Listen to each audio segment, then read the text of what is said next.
So I'm going to tell you a couple of things you might not be aware of. If you don't watch, alternative media like I do. I watch on YouTube Don Lemon and Joy Reid and the Midas Touch Network and others. So if you don't watch those things and you don't watch news period, but especially if you don't watch independent media, you might not be aware of what I'm going to tell you. So you may be aware, because it's such a bizarre thing, that Donald Trump is destroying the East Wing of the White House. We'll just say part of the White House. So the East Wing is normally, it has been up until now, because it's gone, where the First Ladies would, do their thing. But what you may not be aware of is that under the East Wing, there is a bunker. And the purpose of that bunker was for the president to be, to have a place to go that's protected in the event of a nuclear war. So there is no coincidence in anything that's happening with this regime. So it's no coincidence that this whole demolition is taking place, and during that time, Trump is renovating the bunker. At the same time that he has increased ICE's budget by, was it 700%? It's 700 something. It might be 700 times or 700%. But bottom line, ICE has a whole lot of money. And this money has been used to purchase bombs and military grade weapons and perhaps tanks. I know bombs for sure. And so, considering that ICE is a domestic organization of maxed men and a few women who may or may not be dressed in official outfits, usually they're not, who show no identification, and when they have been identified, have no real credentials to be doing any kind of law enforcement thing. There was a $50 bonus given, $50,000 bonus given to white men who want to be part of ICE. No matter, they don't have to graduate from high school or anything. They just have to want to abduct people, particularly people of color.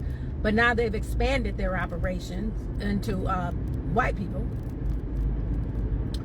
So while the United States government is investing in this military operation against its citizens, the president is also spending a whole gob of money from private donors, not the American tax dollars. So we're going to get into that in a minute, to fortify his bunker. Now, the issue with the private donors paying for all this is this. Now, you could say, well, my tax dollars aren't paying for it, if you're thinking even that way, because a lot of Americans ain't even thinking about this stuff at all. Is that means private people have a piece of the president, a big chunk. And they're not just giving up money because they just, have a feel-good thing about it. People who give up money like that, they're paying for something. What might they be paying for? How about access to the government so that they can implement AI that can do all kind of things that we're not even aware of to use against private citizens? That's one thing. They have access to all our infrastructure. If they wanted to shut down these rich people who, a lot of them got their wealth because their ancestors were slave owners. A lot of the rich people in the United States who are, rich right now, their family wealth was built on the bondage of Africans. So it's not like, like there's no connection between slavery and all this. So anyway, what I have been concerned about, because I do pay attention to independent media, and the fact that other cities, I'm from Cleveland, so other cities besides Cleveland are already under siege.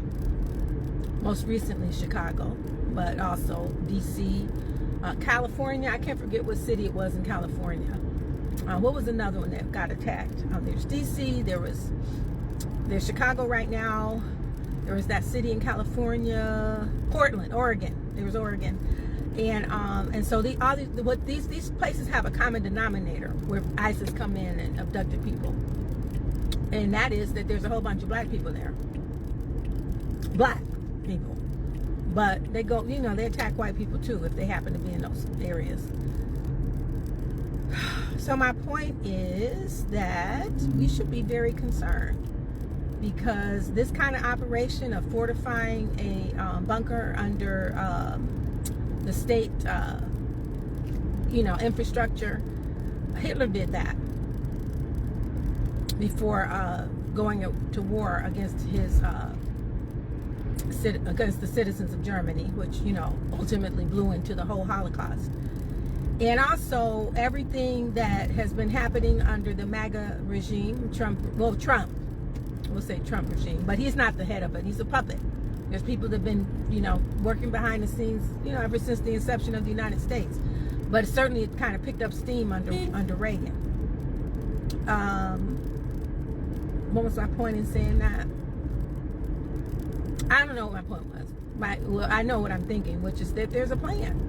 And the plan is to attack us, people of color, and everybody else who's not a very rich white man, and overtake the country and basically enslave us. Whether they call it slavery or not, it's going to be, we don't have freedoms. So I talked to somebody about this today, somebody I know, and I was like, can you help me to try to get young people on board so they can start being a part of the resistance, because we need that. And I know that's a very strong language, but you got a government that's using weapons that none of us have even seen unless we've been in combat, and are gathering those weapons up for a domestic attack. So to be saying, this person was like, calm down. I'm like, you know what? I got to get off the phone, because obviously you don't know what time it is. And I know you don't know what time it is because of what you're saying to me. And I wish I was wrong, but I'm not.